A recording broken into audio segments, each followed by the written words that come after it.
Hello folks and welcome to paper 14. Same as usual, we're going to have a talk through questions. We're going to talk about misconceptions that may have come up. Grade boundaries are there on the side. Roughly speaking, that's what you needed to get equivalent stuff. This was a little bit of a specialist paper in that it asked a couple of questions on the same topic twice, which I think was a different experience to go through. And certainly if you didn't know one of those topics, you sort of lost out, particularly on stuff like tree diagrams or standard form. But let's talk about it. So, question 1, reverse percentages. Lost 10% of his weight, so he's got 90% of his weight. Divide by 9 times by 10 to get to the original amount. You could have also divided by 0.9. For question 2, I think this was probably weirdly answered because everyone had sort of copied each other on it. It says the lower quartile is equal to the upper quartile, and that means basically if these numbers are in order, the lower quartile is here, the upper quartile is here, and the median is here. Median is like the middle, lower quartile is the median of everything below that, upper quartile is the median of everything below that. So if the lower quartile and the upper quartile are the same, that means all of these 5 numbers in the middle are the same. And what does this tell you about the median? It tells you the median is the same as the lower quartile and the upper quartile. It also tells you the mode is the same as the lower quartile and the upper quartile because there are 5 numbers here that are all identical, and that's more than half the numbers. For the mean, it doesn't tell you enough. I think I let someone get away with saying it's probably close to the median because it probably is, but unless you know like this number here and this number here, which we don't have any evidence about, you can't tell you the mean. Question 3, numbers 1 to 10 add up to 55. And then we take 2 discs out, so there's 8 left, and 8, they have an average value of 5, so 8 times 5 is 40, so you took out 15 value worth of discs. So you could have had 5 and 10, or 6 and 9, or 7 and 8. For question 4, we need to prove that lines are parallel, or prove their gradients are the same, so I needed to see 2 correct calculations showing that the gradients of these lines was a third. I generally think it's best to draw a little triangle on, find the value or the length of those sides, and then divide. They're both going upwards, so they are both positive gradients. Theoretically, you probably needed a conclusion as well. So once you had said gradient is a third, you need to say why that means they don't meet. And it would be enough to use the word parallel. Question 5, you need to count up the number of digits after the first digit here. So I had a few people get to the 17 here. It's to the 18 because you include the 5, there are 18 digits after the 7. This is 10% higher than the previous estimate, so we've got 110% is equal to 7.5. We need to divide that by 11 this time and times it by 10 to get to 100%. And then it says round your answer to 2 significant figures. So if we had 6.82, that would be 1, 2, 3 significant figures. We need to take it down just to 1, 2, 6.8 times 10 to the 18. 6a, straightforward enough, just times to 6, add to 7, the numbers are 6 and 1, so n plus 6, n plus 1.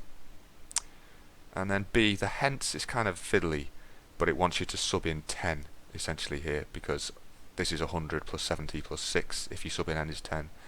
But I actually think it was way easier to just do a prime factorization and get 2 to the 4 times 11. Or you can even do like 176 equals and then press shift and factorize on your calculator and it will give you 2 to the 4 times 11. Don't forget that button's there.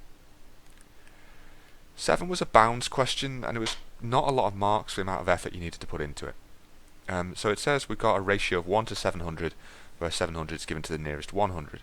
So whenever you're told to the nearest, you should halve it, add it, and take it away. So you can see I've halved it here to get 50, added it to get 750, taken it away to get 650, to the 700. And you get a mark for writing that down, so just the fact that you identified it as being a bounds question is important. We're also told he's got 3 times 10 to the 13 to 1 sig fig, so the first sig fig is the 3, so that's to the nearest 1. So we go 1 divided by 2 is a half, and then the range of red blood cells is 2.5 to 3.5. Now if we want to get the number of white blood cells with this information, we do the number of red blood cells divided by 700 because of the ratio that we're told, or divided by whatever the ratio is. And if we want to get the minimum number of white blood cells, we need to do the minimum amount of red blood cells divided by the maximum ratio. So in other words, we end up doing 2.5 times 10 to the 13 divided by 750, and then we need to change that to standard form. Although if you could do this on a calculator, it would give you your answer in standard form. 3.33 times 10 to the 10. As I say, a lot of work went in for 3 marks. That felt like a 5 marker to me. 8 though, easy beans. Quadratic formula, just make sure you put your numbers in right. You don't need to simplify it like this and like this, but I found it helpful to do so. It was also possible to factorise that. Not easy, but it was possible. And our answers are -4 and 1.2. For 9a, said explain why the probability of 2/3. It was not enough to say that 2/3 was enough, but was double 1/3. You had to say, well, why would the other one be a third? And that's because probabilities add up to 1. So I kind of needed to see 2 facts there, that they added up to 1 and that 2/3 is double a third. Tree diagram was easy enough to fill in. It was actually just for this bit that you get the marks. This was actually part of part C on this side, so just 2/3 and 1/3. Which is more likely, that 2 are same gender or 1 are each? So we had to say the probabilities for each of those. The probability that they're both the same, that's male male and it's female female, and those together equal 5/9. And the probability that there's 1 of each is the 2/9 plus the 2/9. That's 4/9. And 5/9 is bigger than 4/9. So there you go. Question 10. Cumulative frequency diagram. The stuff that's on that is for later on. There are 60 people in group A because it tops out at 60. And then these 2 parts were generally answered quite well. Yes, they all lose weight because the graph starts at 0.8. And no, they don't all lose weight because the graph starts at negative, as in someone that gains, minus 0.25. But the comparison question was not very well done. Now, if we're doing a comparison, we need to say what is different and what does it mean. We need to say difference and context. So you had to do these calculations first. You had to find out the median and the upper quartile and the lower quartile of the cumulative frequency graph, because we want to compare that to the median and quartiles of the box plot. So you draw lines across from like halfway through 60, 3/4 through 60, 1/4 through 60. So that's like 15 and 30 and 45. And you read off some values. So that tells you the lower quartile is 0.9, the median is 1.2, and the upper quartile is 2.6, or thereabouts.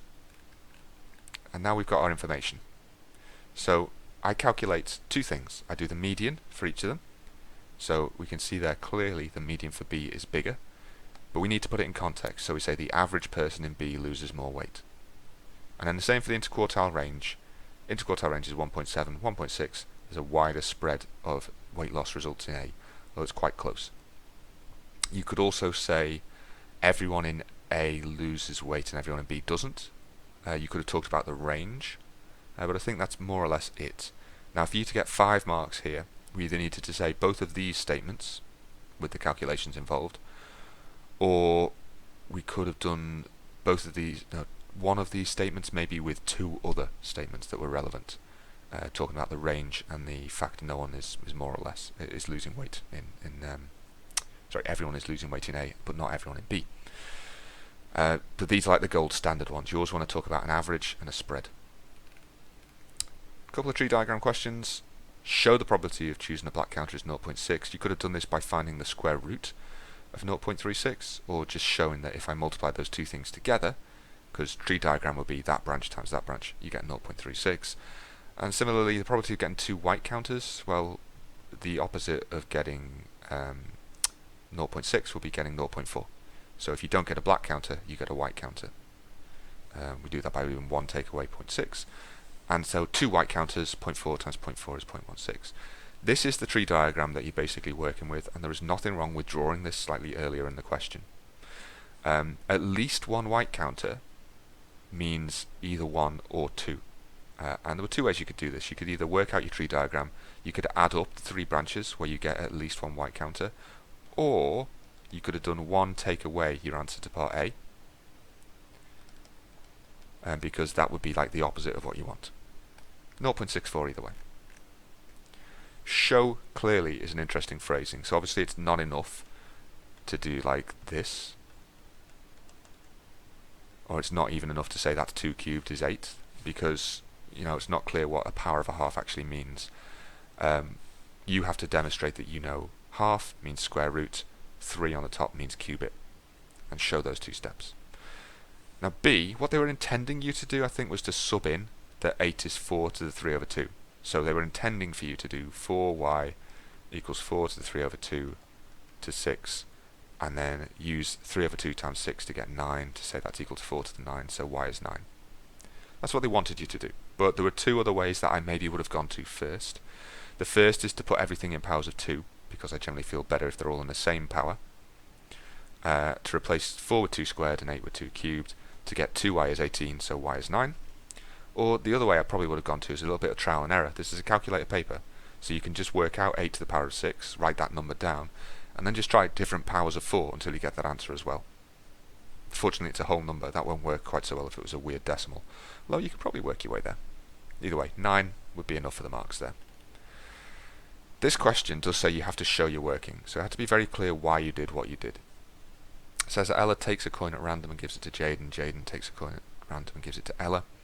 And we want the probability they end up with the same amount of money. So you first had to figure out, well, this is the amount of money they've currently got, and that's 64p in total, so they need to end up with 32p each. In other words, Ella needs to lose 10p and Jaden needs to gain 10p. You then had to think, well, the only way that could happen, that there's a net transfer of 10 pence in this system, is that if Ella gives a 20p and gets a 10 pence back. That's the only way that overall 10p could change hands to Jaden. So once we figure that out, we just needed to work out the probability of those things happening. So what's the probability that Ella picks a 20p? 1 out of 5. And then what's the probability that Jaden picks a 10p? Well, it's 2, but it's not out of 3, because in this scenario we're saying that Ella has given a 20p, so there are now 4 coins there. So we would say 2 out of 4 for that. 10%, 1 out of 10th is the probability you're after. And then the last 2 questions were trigonometry. So we started off with some SOHCAHTOA. We needed to find this length y here. It's the opposite, so we do tan times adjacent. 16 times tan 49 is 18.4, job done. And then sine rule for the one on the left, because if we just redraw what we've got here, we've got an angle, we've got a side, 18.4, we've got an angle, and we've got a side. 2 sides, 2 angles, that's sine rule. The thing we don't know is the angle, so that goes on top. Sine x over 18.4 is that. And then we rearrange that to get x is 31.9. And then the last question. EM is 15 because Pythagoras. 17 squared take away 8 squared for this triangle here to get the side. Had a few people add it and then get confused. You know what answer you're aiming for, so just fiddle around with it. And then A was a bit more Pythagoras and a bit of SOHCAHTOA. So ECM is if you were to draw, let's rub out that triangle. ECM would be if you were to draw the triangle going from E to C to M, it would be this angle here. So for you to know this, you need to know the length of EM, which we've just worked out, is 15. You need to know the length of MC, or the length of EC. And there were lots of ways of getting one or two of those things, but I found MC, and I did it by considering this triangle here, with a right angle there. So I said I've got 30 and 8x, that length here is 31.05, and then I've got my right angle triangle, as drawn here, where I know 2 sides, and I want to find an angle, so that's tan opposite over adjacent, 15 over 31.05, 25.8 degrees. So yeah, that was the paper. Hope you found it all right. To my money, most of those questions were testing skills. There were some interesting worded ones here and there, but it wasn't overwhelming. And so the marks that I think we got were generally pretty good. If you're not happy with your mark, it'd be a good idea to look through and make some corrections. In fact, you should have done that anyway. But yeah, cheers. See ya.